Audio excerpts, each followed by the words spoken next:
எதிர்க்கட்சி தலைவர் வைக்கக்கூடிய 2 கருத்துக்களும் மக்கள் மன்றத்தில் ஈஸியாக எளிதாக எதிர்கொள்ளக்கூடியது தான், அதனால் ஒன்றும் மாற்றம் வராதுன்றீங்க. திரு பாலச்சந்தர் அவர்கள்ட்ட போயிட்டு வரேன். சூர்யா, உங்களுக்கு நிற்கும். திரு பாலச்சந்தர், இந்த விஷயத்தை எப்படி பார்க்குறீங்க? 2 பேருடைய பார்வையும் இருக்குது. ஒன்று, என்னாலும் திமுக ஆட்சி தான் ஒரு நம்பிக்கை அவர் வெளிப்படுத்துகிறாரு. 2026 வாரிசு அரசியல் ஒன்று போதும், இந்த ஆட்சியை நாங்கள் முற்றுப்புள்ளி வச்சிருவோம்னு திரு எடப்பாடி பழனிசாமி சொல்கிறாரு. உங்கள் பார்வை என்ன? எது சாத்தியப்படும் நினைக்கிறீங்க? இந்த முதல்ல திரு எடப்பாடி பழனிசாமி சொல்றதுக்கு வர்றேன். இந்த வாரிசு அரசியல்ங்கிறது இந்தியாவில் ஒரு பிரச்சனையா இல்லை, உலகத்திலயும் ஒரு பிரச்சனையா இல்லை. புஷ் இருந்தாரு, அதுக்கு அடுத்து அவருடைய பையன் இதா வந்தார், அமெரிக்காவில் வந்தார். பிட் அப்படின்னு வில்லியம் பிட்னு ஒருத்தர் இருந்தார். 10 வயசுல ஒரு பெரிய லெக்சர் கொடுக்குற மாதிரி அவங்க அப்பா தயார் பண்ணார் இங்கிலாந்துல. அவர் ரொம்ப நாளா பிரைம் மினிஸ்டர் இருந்தார். அப்ப ஆரம்பிச்சது டெமோக்ரஸி ஆரம்பிச்ச போதே இந்த மாதிரி வாரிசு அரசியல் வந்தது. என்னுடைய தனிப்பட்ட கருத்து, வாரிசு அரசியல் இருக்கக்கூடாது. ஆனா வாரிசு அரசியல் ஒரு பிரச்சனையா இல்லாத போது இந்த வாரிசு அரசியல்னால தமிழகத்துல எலெக்ஷன்ல மாறுதல் நடந்துரும் அப்படின்னு சொல்றது ஏத்துக்க முடியாது. செந்தில் பாலாஜியுடைய வழக்கு அப்படிங்கிறது அதுல உள்ள சாதக பாதங்கள் ஏற்கனவே எல்லாரும் சொல்லிட்டாங்க. நான் அதுக்குள்ள போக விரும்பல. அது முக்கியமான விஷயம் என்னன்னா, ஒரு தனிப்பட்ட மனிதர் அவர் குற்றவாளி அல்லது குற்றவாளி இல்லை என்பது ஒரு பக்கம். ஒரு மனிதருக்கு ஜாமீன் கொடுக்கவே கூடாதுன்னு 451 நாள் 471 நாள் அவர் உள்ளே வச்சிரு 70 நாள் உள்ள வைக்கிறதுக்கே ஏற்பாடு பண்ணதுங்கிறது மனித உரிமை மீறல். அதுல சந்தேகமே கிடையாது. இப்ப 11 மணி நேரமோ என்னமோ அவங்க வீட்டுல போய் சோதனை பண்ணிட்டு கடைசியில கோர்ட்டுக்கு போகும்போது என்ன குற்றச்சாட்டும் ஆதாரமும் வச்சாங்க. ஸ்டேட் கவர்மெண்ட்டுடைய anti corruption and vigilance department என்னென்ன ஆதாரம் வச்சிருந்தாங்களோ அதையே தான் அங்க சொன்னாங்க. அப்ப இவங்க 11 மணி நேரம் அங்க போய் என்ன பண்ணாங்க, எதை பார்த்தாங்க, எதை தேடினாங்க, பல வினாக்கள் வரும். ஈடியை பற்றி அதனுடைய கிரெடிபிலிட்டி கம்ப்ளீட்டா போயிடுச்சு.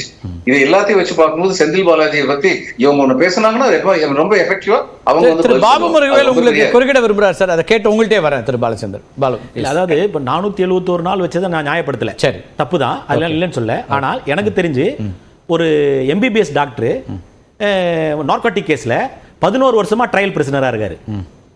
இப்ப இதெல்லாம் எங்க போய் சொல்லுவீங்க? அதாவது எப்படின்னா, ஒரு தவற சொல்லி இன்னொரு தவற சரி செய்ய நிச்சயமா பண்ண முடியாது.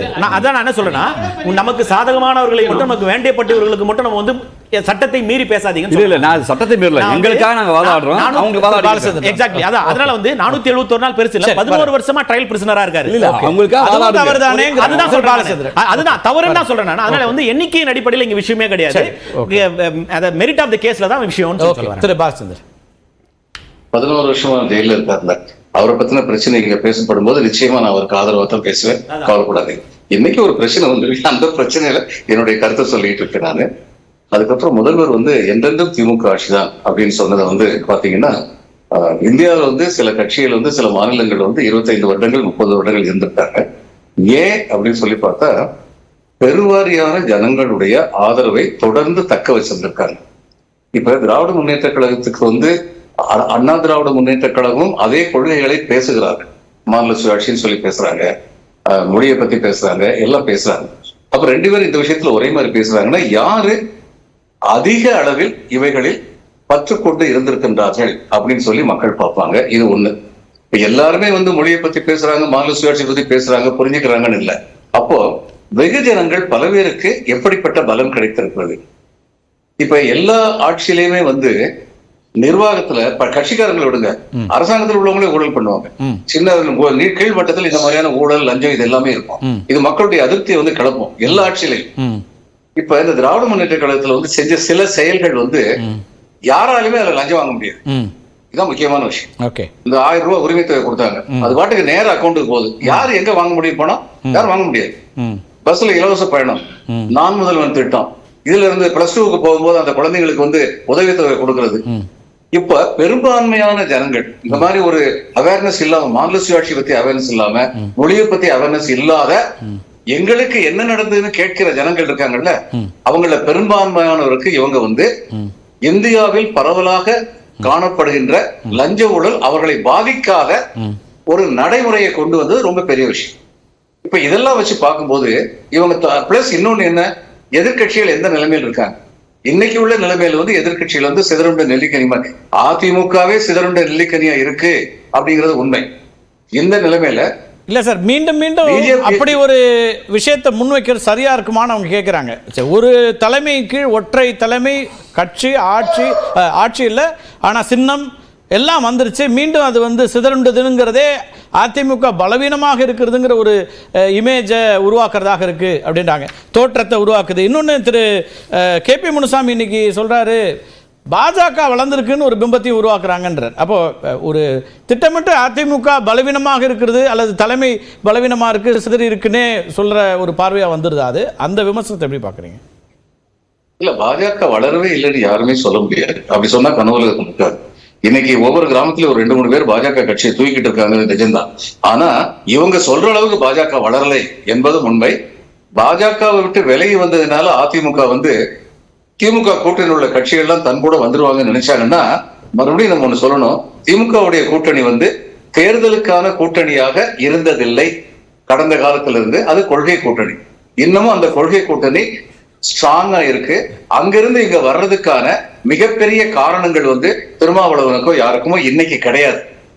இதை எல்லாத்தையும் வச்சு பார்க்கும்போது, அதாவது ஒரு கட்சி வந்து மீண்டும் பதவிக்கு வர வேண்டும் அப்படின்னா அதுக்கு ஒரு காரணம் மட்டும் இருக்க முடியாது. கூட்டணி கட்சிகளை பேசும்போது நீங்க திருமாவளவன் அவர்களை குறிப்பிட்டு ஸ்பெசிபிக்கா சொல்ல வேண்டிய காரணம் ஏதாவது இருக்கா சார்? கொள்கை கூட்டணி அது. ஆமா, ஏன்னா திருமாவளவனுடைய சில சொற்கள் தவறாக புரிந்து கொள்ளப்பட்டதுனால அவரே அதை வந்து திரும்ப வந்து கிளாரிஃபை பண்ணியிருக்காரு. அதாவது ஆட்சியில் அதிகாரத்தில் அதிமுக தலைமை இல்ல சார். இப்ப இந்த தேர்தலுக்கு அவங்க வைக்கிறது 2026 சட்டமன்ற தேர்தல்னு போகும்போது பிரதான கட்சி அதிமுக களத்துல ஒற்றை தலைமையாக இருக்கிறோம், உறுதியா வர்றோம். இப்ப அதுக்கு முன்னாடி எங்களுக்கு கட்சியில பிரச்சனைகள் இருந்துச்சு, இன்னைக்கு எல்லாத்தையும் முடிச்சுட்டு வந்து நிக்கிறோம்னா அவங்க நாங்க வந்து வெற்றி பெறக்கூடிய இடத்துல அல்லது போட்டியை வலுவா கொடுக்குறோன்றாங்க. அங்க தலைமை இன்னும் எல்லாம் தனித்தனியா நிக்குதுன்னு சொல்றதே எப்படி லாஜிக் சரியா இருக்கும்? யார் அப்படி இருக்கிறாங்க? எல்லாருமே எடப்பாடி பழனிசாமி கூட தானே இருக்காங்க. இல்ல, இப்ப இவர் வந்து இல்ல ஒரே ஒரு அடிப்படை சொல்லி இருக்கிற சுயேட்சையா போட்டி ஓட்டவங்களே ராமநாதபுரத்துல போட்டி ஓட்ட பன்னீர்செல்வம் தான் மிக அதிகமான வாக்குகள் பெற்றிருக்காரு.